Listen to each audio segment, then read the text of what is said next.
Saludos estimados estudiantes del programa de enseñanza de la química de la Escuela de Química de la Universidad Nacional de Costa Rica. En este video voy a realizar la inducción para la práctica de entalpía de neutralización y ley de Hess.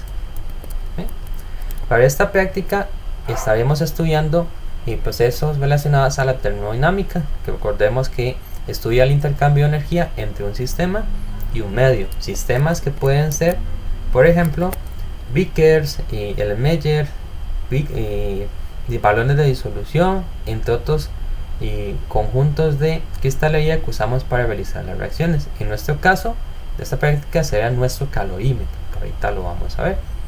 Entonces, también eso se relaciona a su vez con la termoquímica, que va a estudiar los cambios de energía en forma de calor. Y entonces vamos a estudiar los cambios de energía en forma de calor que vamos a ver en los diferentes procesos químicos. Bien, conceptos importantes como el calor, que va a ser la transferencia de energía entre un sistema y otro, y la temperatura, recordar que es la cantidad de energía asociada al movimiento de las partículas. Bien. Entonces, vamos a tener que la entalpía, y vamos a llamar entalpía al cambio de energía. Bien. Esa entalpía puede ser positiva o negativa. Va a ser positiva cuando el sistema absorbe energía, por ejemplo si es una reacción endotérmica. ¿Por qué será positivo? Bueno, porque como vemos acá en la gráfica, la energía absorbida, por así decirlo, va a producir que los productos, valga la redundancia, tengan mayor niveles de energía con respecto a los reactivos, por lo tanto lo asociamos con un signo positivo. Mientras de que la entalpía le pondremos un signo negativo cuando más bien desprende o libera energía. En esos casos, si analizamos la energía de reactivos versus productos, vemos que los reactivos inicialmente tienen más energía y los productos, al desprender esa energía en forma de calor, entonces terminan siendo menos energéticos.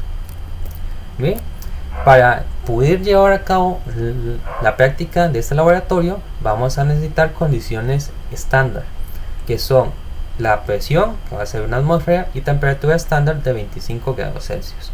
Si aplicamos estas condiciones estándar, podemos llegar a la igualdad de que el cambio de entalpía va a ser igual al calor.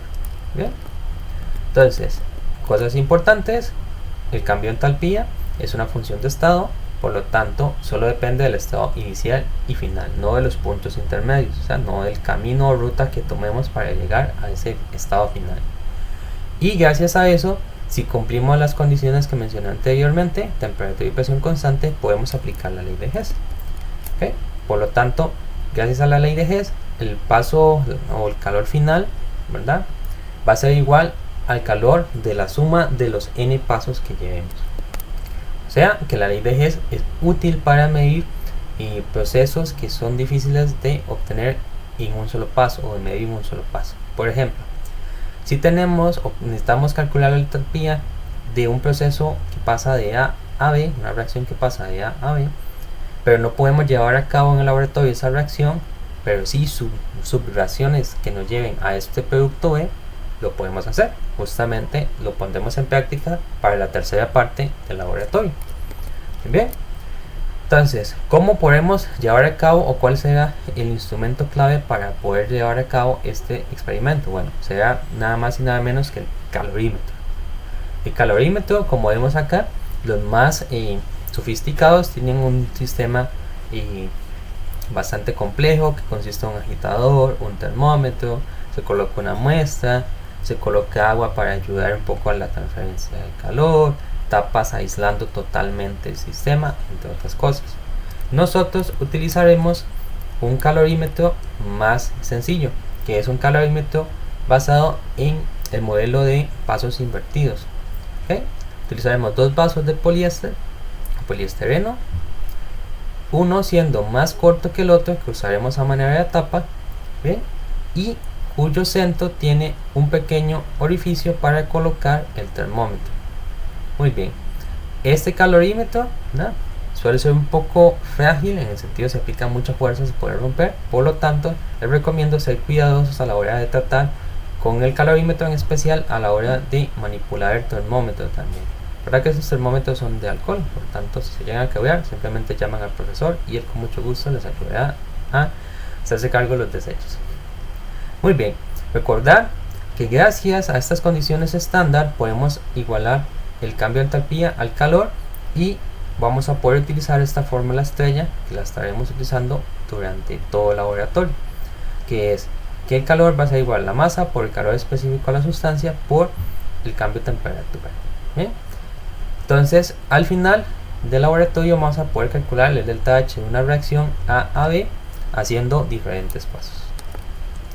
Muy bien, la primera parte del laboratorio, el primer experimento como tal, consiste en calcular el calor que absorbe nuestro calorímetro.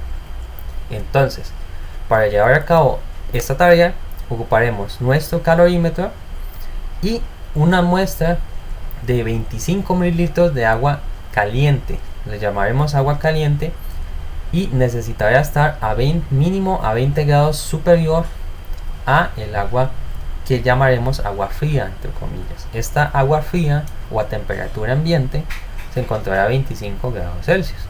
¿Bien? Entonces ocuparemos 25 mililitros de nuestra agua a 25 grados Celsius y 25 mililitros del agua caliente. ¿Dónde pueden obtener agua caliente? Bueno, el profesor del laboratorio asignará por lado y por mesa un sistema de calentamiento donde un compañero será encargado de poner a calentar el agua, un poquito de agua en un beaker usando el mechero de Bunsen, y el resto irán a servirse de esa agua. ¿Bien? Entonces, una vez que se tienen las dos probetas listas con las muestras de agua, se mezclan, se sella el calorímetro, se coloca el termómetro y empieza la agitación. ¿Okay? Por lo tanto, tienen que estar atentos a el menisco que se forma en el termómetro para poder medir la temperatura. ¿Okay? El procedimiento dicta que mida la temperatura cada minuto durante de 5 a 10 minutos. Nosotros realizamos acá un pequeño cambio y es el siguiente: para que puedan obtener una gráfica mejor y más fácil de visualizar la TM, que es lo que les piden calcular, vamos a solicitarles que midan la temperatura cada 30 segundos durante 5 minutos. Con eso van a obtener más fácilmente esta sección, por así decirlo, constante en la gráfica, donde van a poder clasificarla o identificar el TM o la temperatura media. ¿Bien? Muy bien, cada uno va a tener una temperatura media que puede variar. No significa que tienen que llegar a 34 grados, no, eso va a variar dependiendo del calorímetro, de cómo sellen el calorímetro y otros factores ahí que pueden intervenir. Algo importante, como dice acá esta nota, tienen que usar el mismo calorímetro y en la parte que hacen la medición de la balanza, también la misma balanza durante todo el laboratorio. Si por alguna razón se llega a dañar su calorímetro, en el sentido de que se les hace el huequito más grande, se rompe y se llega a hacer un orificio que saca el líquido, tendrán que cambiar el calorímetro y repetir la primera parte para calcular el calor absorbido de su calorímetro. ¿Bien? Entonces, una vez tienen listo el procedimiento, vienen los cálculos. Para ayudarles con los cálculos y no hacer tan largo el video de la inducción, les coloqué en el aula virtual un documento que dice apoyo para cálculos. Trae estas mismas fórmulas que ven acá con el mismo código colores que realizó nuestro compañero José Gabriel. Entonces aquí vemos, por ejemplo, que van a tener que calcular el calor del agua fría, el calor del agua caliente, gracias a estas fórmulas, sabiendo el calor específico del agua, que lo tenemos acá en color verde, la TM, que la tendrán que sacar de la gráfica, y las temperaturas que vienen acá marcadas como T1 y T2, T1 para el agua fría y T2 para el agua caliente. ¿Ven? Una vez tienen estos datos, se transforman en numerales, en números, y les va a permitir despejar o calcular la curva del calorímetro. Y una vez teniendo la curva del calorímetro, pueden aplicar la fórmula que vimos antes y sacar la C del calorímetro, ¿bien? Que es nuestro calor absorbido por el calorímetro. ¿Bien? Okay. El procedimiento de mezclado y uso del calorímetro se va a repetir a lo largo de todas las partes del procedimiento. Por lo tanto, acá vamos a ver un pequeño video que explica, ejemplifica más bien, cómo hacer uso correcto del calorímetro. Este que vemos acá es el sistema para calentar el agua. Lo que vemos acá es muy sencillo, un aro, un sedazo y pongamos un beaker ahí para calentar el agua. Muy bien, en dos probetas, una con agua caliente, otra con agua fría, se sirve en el agua caliente del beaker. Recordar, en este caso vamos a utilizar los 25 mililitros. En este caso el compañero utiliza 15 para realizar la ejemplificación más rápidamente. Colocamos agua caliente, luego agua fría e inmediatamente sellamos calorímetro, colocamos termómetro y empezamos agitación. Recordar, vamos a medir la temperatura cada 30 segundos durante 5 minutos para formar nuestra gráfica y obtener nuestro TM.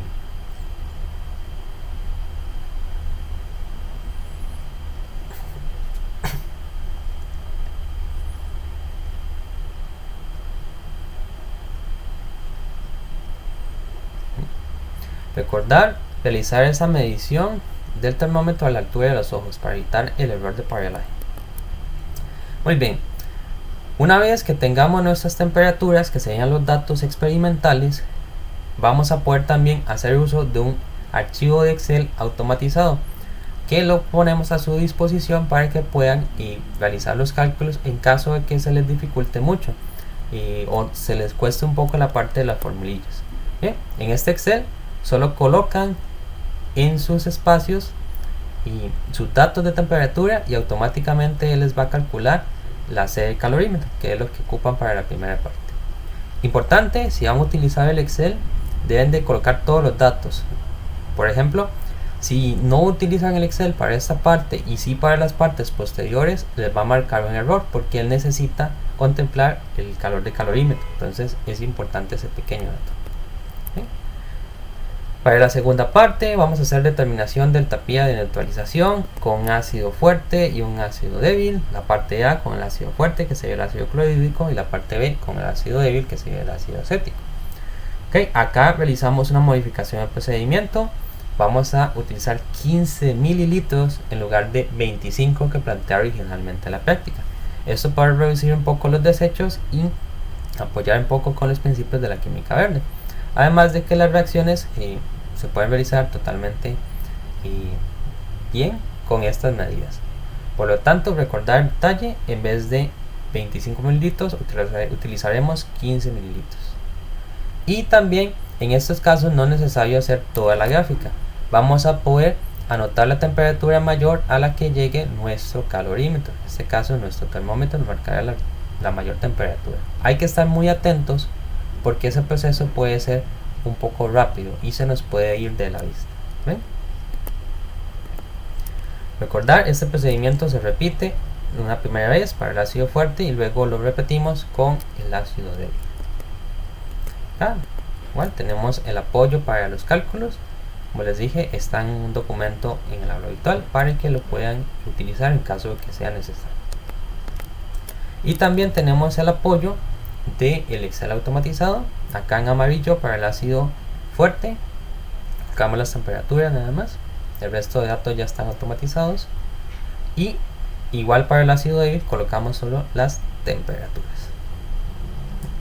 Recordar, estas temperaturas que estoy colocando son solo ejemplificaciones. Y muy bien, la tercera parte del laboratorio ya será la aplicación de la ley de Hess. Iniciamos con una reacción de ácido clorhídrico con dióxido de amonio.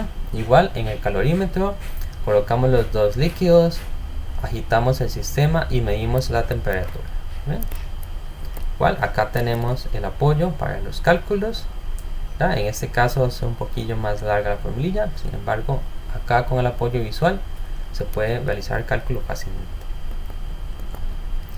Para la parte B vamos a hacer una disolución de cloruro de amonio en agua. Para esta parte la agitación se vuelve vital para favorecer el proceso de disolución. ¿Bien? Igual en este también podemos calcular el calor de la disolución y el delta H como tal.